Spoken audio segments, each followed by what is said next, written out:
Harvest is a play by Manjula Padmanabhan.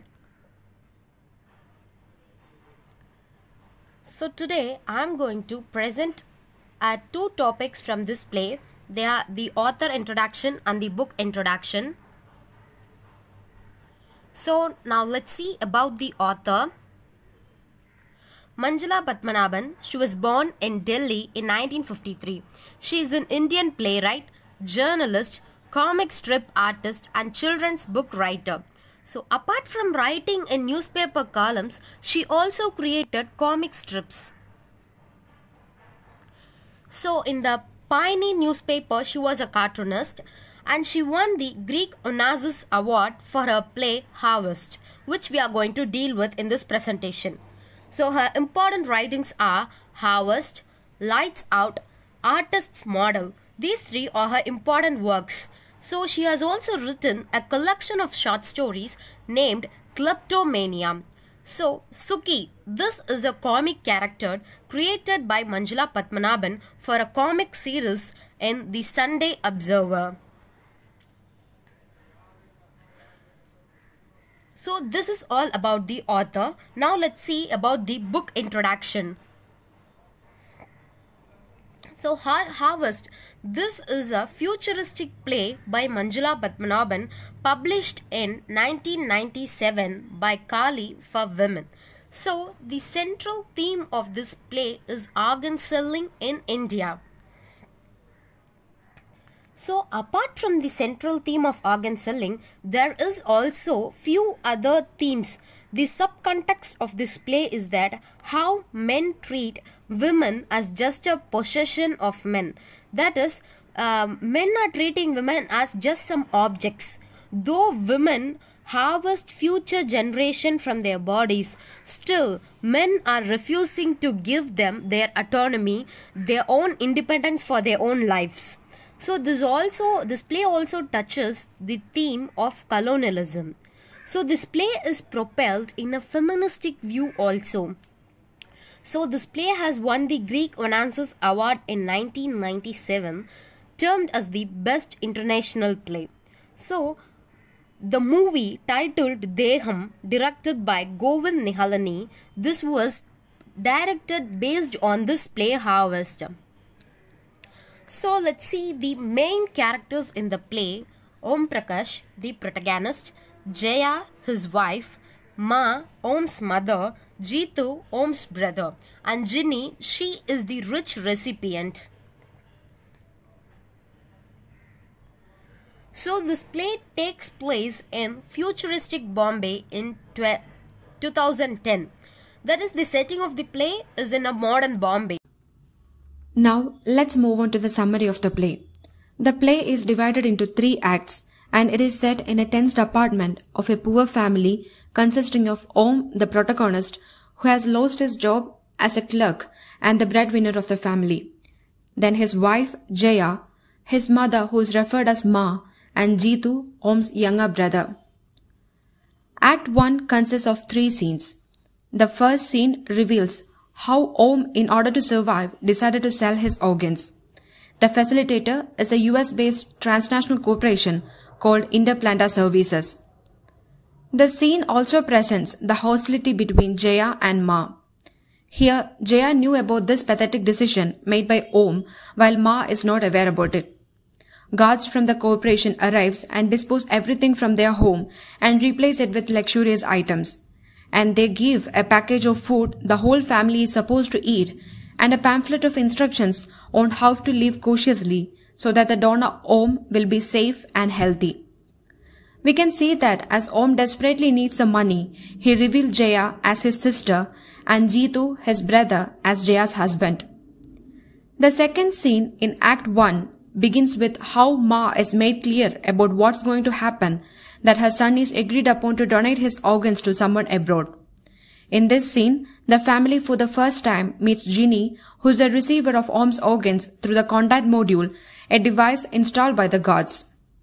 Knowing about the lack of toilet facilities in their home itself, Ginny arranges it as Om's health and the health of those who are with him matters to her.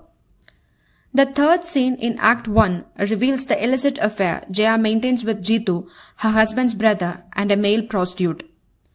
In this scene, Jaya begs Jitu to come home before his permit in the house getting cancelled, as the gods are getting skeptical about his existence. The second act of the play includes 4 scenes. The first scene portrays how the family, especially Ma and Jaya, got used to the luxurious life they received. It also shows the repeated goals of Ginny to make sure that Om is happy and healthy so that his organs will survive the transplant in a best manner. In this scene, Jitu makes his first presence to the home in an awful condition from the streets. While Jaya taking care of him by herself, Om and Ma become worried about Ginny and the diseases that will spread in the house.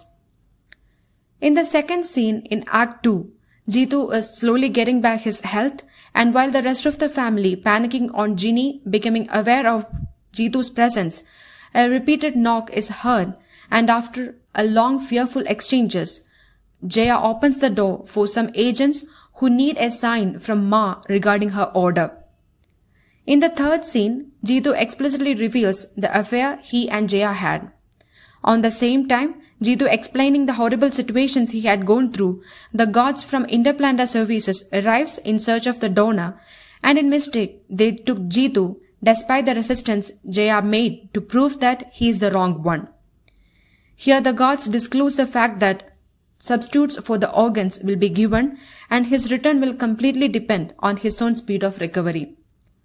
The last scene in the second act consists of the confrontation between Jaya and Om after he became aware about the affair she had with his brother. The scene also brings back Jitu to the family, and the gods will convey that the transplant was a tremendous success.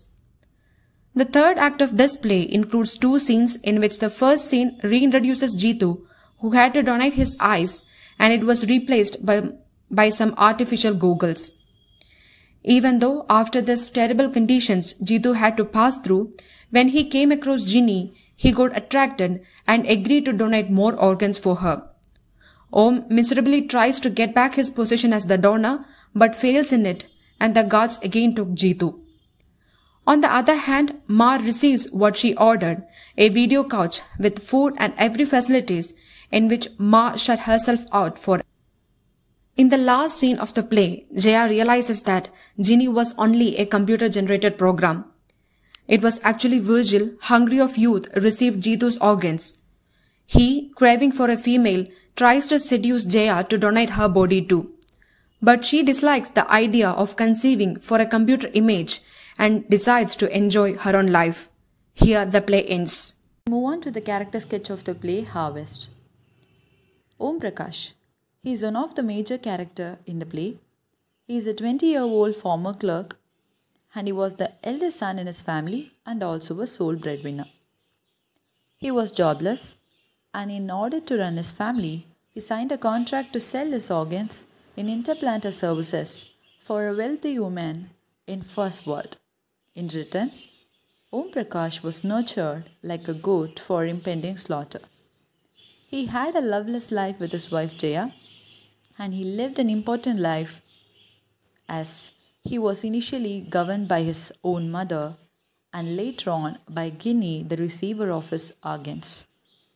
So the character Om Prakash represents the status of unemployed youths in India and how much they go to an extent to earn for a livelihood.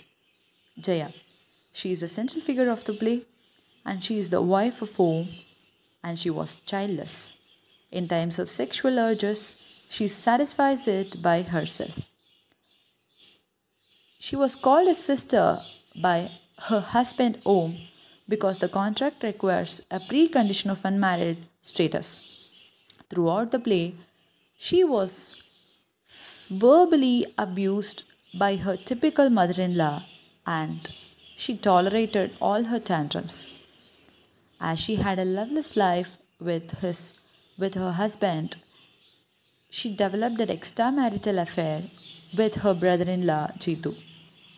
She is the main and real target of Virgil, and Manjula Padmanabhan portrayed Jaya as a strong female character as she battled with the bizarre Virgil by not surrendering herself to him. Ginny, She is the receiver of Om's organs and she is an American wealthy woman as portrayed in the play. She was presented as computer animated Vedri, and in the play she was described as a beautiful youth goddess with a seductive voice. Through the contact module, she controls and instructs the family of O, Virgil.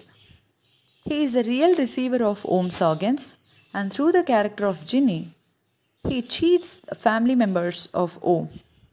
And in the finale of the play, he reveals his evil intention and the real story of himself to Jaya. He wishes to fill the belly of Jaya, and through the body of Jitu, he tries to trick her. And he confessed that it is his fourth body in 50 years, and he had married 3 times to have a child, which ended up in vain. So, through technology, he tries to have sex with Jaya but fail as she demands him to come in person with skin, knowing that he cannot. The play Harvest with very apt title describes how one such family fell victim to the flesh market which was controlled by the Western world. Now we are going to see about the analysis of the play Harvest. This play feels nice in the beginning because it seems as after signing up as an organ donor, leading a happy and a healthy life is guaranteed and certain. But what lies underneath is when Om and his family starts to enjoy their new lifestyles, they also start to deny the consequences. This play also has a prostitute and it revolves around a poor financial situation, resorting to do very unfortunate jobs to keep their funds up. So, by seeing the financial situations of Om and his wife Jaya, we can appreciate that money as a necessity to life. In this play, we see Om pretty much selling his life in order to obtain the top dollar for this family. So, well, at least in India, it was considered top dollar. Work itself is not even harder either. For the family, Guinea operates their services by dictating to Interplanta, which is the company that supplies them with food and services, which they distribute so many things such as a toilet and a shower that Om and his family received as a newly rich people. This obviously made a foreshadow of his death. Om's new life with his family often surrounded around the luxury of food and the shelter with services they are not used to. The only problem with this that we as people simply take food and shelter for granted. So the play Harvest showcases the morality and ethical views of a society in my opinion. So it is evident that the body serves as the major theme. In the end, Manjula Padmanabhan clearly states that the body serves as a major theme. She did a great job on portraying the body's importance to our society as well as in this play. It's kinda make a sense now why the title is Harvest, because our body is like a food. We can harvest it whenever in cases we need. It has genie as portrayed in this play. This play is an ironic science fiction examination of the relations between developing and the developed countries. The author's visions of a post-apocalypse future is dark, but it is told that with rich irony and humor, and the themes of globalization is abound to highlight in the novel Harvest. Thrashing Human Harvest, Market and Commoditization. Harvest is dystopian play stressing the potential of global capitalist Western elite countries. Harvest presents a thrashing human market and commoditization of humans and human relations. The play centralizes around the business relationships between people who trade human organs. Padmanabhan upholds the sensitive issue of human trafficking in the wake of globalization. The developed economies look for human organs from the developing nations. This buying and selling of human organs not only disturbs human relations in a country like India, but it also wobbles the institution of marriage, family, and culture. Subsequently, the play highlights pragmatically the whereabouts of vastly developing third world nations rather in a gloomy sight under this sharp enigma of poverty, recession, and unemployment in the spinning prism of globalization. The medical miracle of human organ transplantation caters a hope of survival for an Indian family that lets itself be commoditized by a glamorous American female Guinea. Om Prakash, a young unemployed Indian woman, signs a pact with a multinational company, Interplantar Services, to trade his body organ in return of certain luxuries of an upper middle class living. As desired, Om and his family avail the luxuries. In the era of globalization, the globe has turned into a huge market with accessibility of any commodity anywhere. The Western countries are rich with potential buyers, whereas the developing nations in Asia prove to be the potential markets, and the rich customers from the West trap the unemployed, unmarried, and potential young men for the body organs. Globalization creates a market for internal body organs, wherein a country like India becomes an open market for organ open trading. The young men like Om Prakash willingly signed the bond of selling internal body organs. Guinea represents a wealthy buyer from the West who needs internal organs of young and potential men like Om. Manjula showcases that Om and his family enjoy luxuries given by the interplantar services, but these luxuries bring worries along with them. Om and his wife Jaya always remain in the shadow of stress and anxiety. Interplantar Services enters the slums of India, a potential human resource market. The company interferes the domestic ties and peace of mind of everybody in the lower class families. Padmanabhan chooses the technological advancement as an extreme in commoditizing human life and aspirations. Interplantar Services are like any multinational company, follows no ethical code and are emotionless towards common man and reciprocates only to the profit. It is worth noting that while the receiver can see Om, his family members and all other aspects of his life, the donor Om gets to see only the face of the receiver and her sugary voice. Manjula exhibits how unemployed young men from developing nations are examined for organ donation. The procedure of examining these young men is very mechanical. They are made to pass through the varying processes of cleaning and drying like goods and commodities. Harvest portrays lives of the people from lower class Indian society who are at stake for survival. Therefore, it is modern morality play presented with better, savagely funny vision of the cannibalistic future. Further, it is like Ben Johnson's Dr. Faustus, in which the Faustus signs the pact with the devil with complete awareness that the devil will take away his soul one day and he'll put in hell permanently. Similarly, Om Prakash, the protagonist of the play, signs the agreement with the Interplantar company. Om Prakash is equally aware, like Dr. Faustus, while signing the bond, that he will be in hell like torments in future permanently. In Dr. Faustus, it is the ambition that makes the protagonist to sign the bond, whereas in Harvest, it is the hunger that triggers Om to sign the pact. Manjula Padmanabhan exhibits how, in the wake of information computer technology, that unskilled and semi-skilled human resource has to lose the jobs. Om had been working as a clerk in a company which turns him out as he does not acquire the knowledge of a computer technology. Further, globalization caters various opportunities like wider markets and non-traditional and easy ways of money making. Success and prestige are connected with money and luxuries. Om represents such a lot wherein the young men of his age are unemployed and at the same time they want to enjoy all the luxuries in life. Om wants to earn huge amount of money. Om, irrespective of his faith, flattered with money and comfort, dwells into an enigma of relaxing life, absconds himself from the materialistic pragmatism of hard-earned life. He commoditizes himself as in return of large sum of money. In the era of human marketing and globalization, organ transplantation is a surgical operation in which a failing or damaged organ in the human body is removed and replaced with a functioning one. The donated organ may be from a deceased donor, a living donor, or an animal.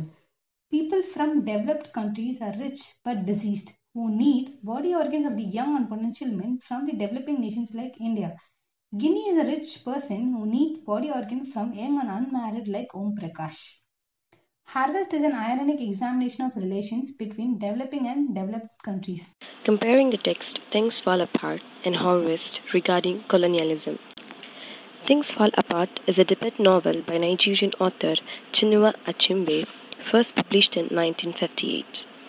It depicts a pre-colonial life in the southeast part of Nigeria and the invasion of Europeans during the late 19th century. In the novel Things Fall Apart, the effect of colonialism were extremely evident in the Igbo society. As the white Englanders moved into the natives' land, their culture value changed also. So many natives ran to the new Christian faith. Many family bonds were broken. Colonialism made African colonies depend by introducing a monocultural economy for the territories. It also dehumanized African labor force and traders. It forced Africans to work in colonial plantations at very low wages and displaced them from their lands. Manjula Padmanabhan has depicted the theme of colonialism in her award-winning play Harvest. One thing that surprises spectators the most is the way of the youth in the play are ready to accept authority and are anxious to have it laid on the line. All the characters in the play behave as if they knew the direction. No one has objections or revolt against anything.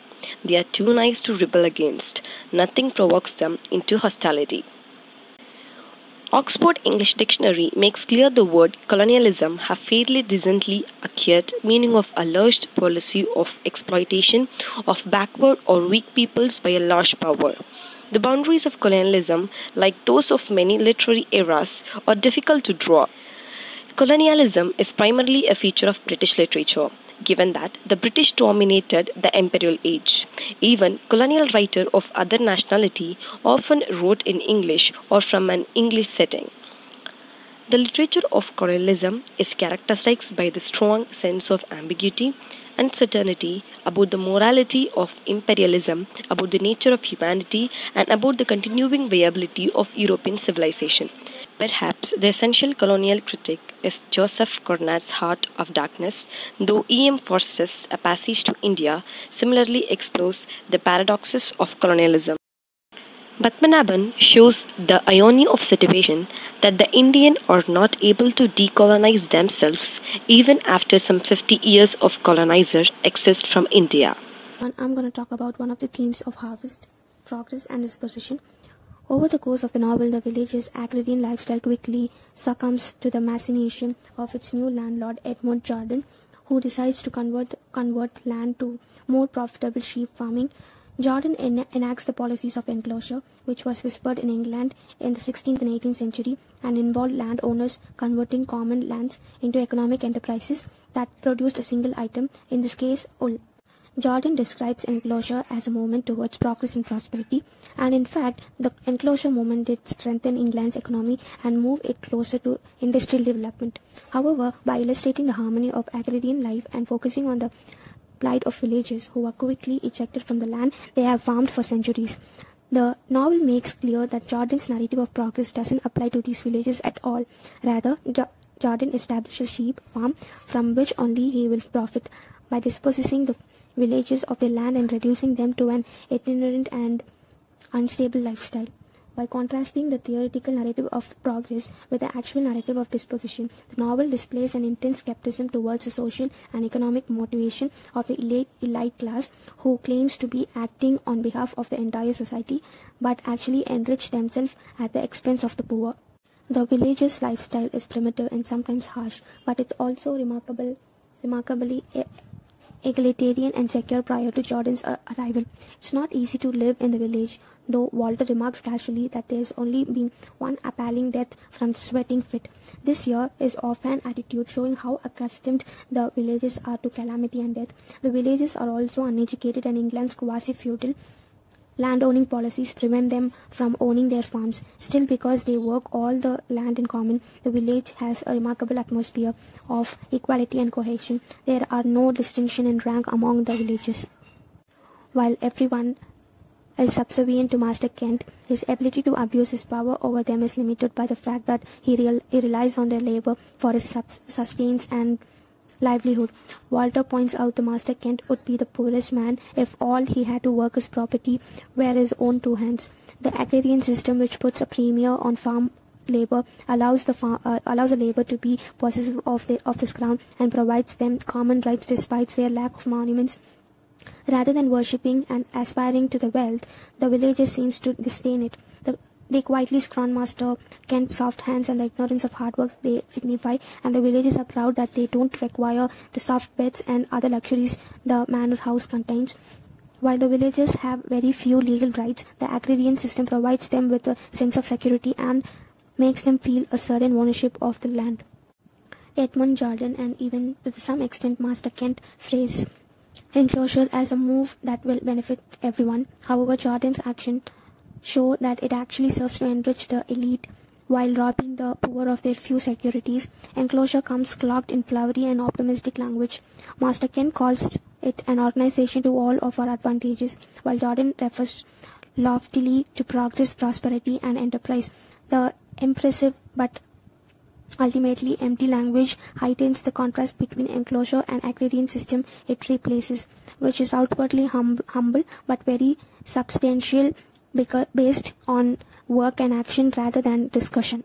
The enclosure system does not enrich the village, as Master Ken nervously promises when he relates his dream of peasants becoming enriched and leisurely. In fact, the villagers become painfully aware that their common rights aren't nearly as stable as they thought, and that their prosperity doesn't depend on their ability to work but on the whims of their landlord. Interestingly, at one point, Jordan laughs at the villagers and refers to them as sheep rather than considering them friends and neighbors, as Master Kent did when the agrarian system required him to respect the villagers. Jordan regards the villagers in the same light as the livestock he will soon import as objects of which he can profit. When he eventually frightens the villagers of the land, Jordan becomes secure in his rights and landlord and satisfied that he won't have to share his old profit with many inhabitants.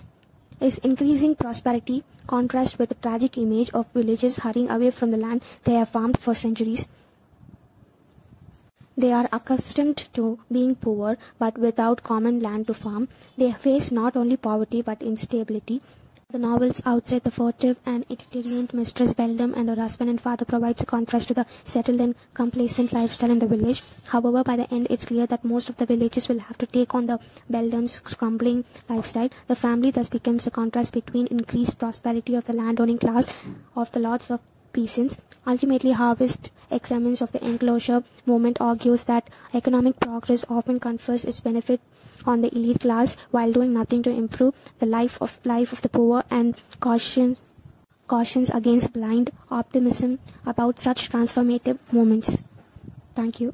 Manjula Padmanabhan is usually known as a social critic through all her plays. She portrays the reality of society in a new perspective, and Harvest is a step ahead than all other plays, as it is not only an assessment of social reality but also goes beyond the boundaries of nation to deal with the relationship of human beings from different countries.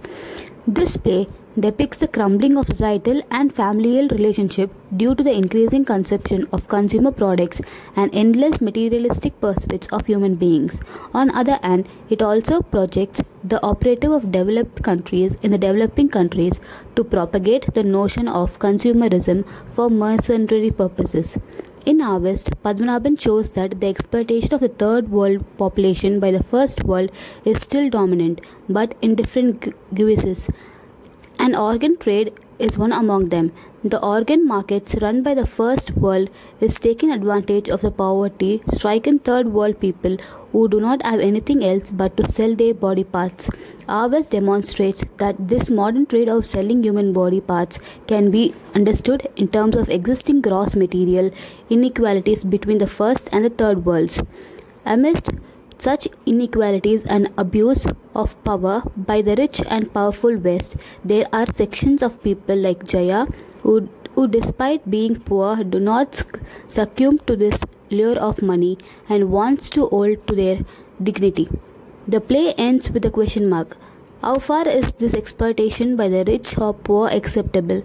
Is embarrassing death can be a solution to this problem against the poor section of humanity? Thus, the audience is left with so many unanswered questions to contemplate them.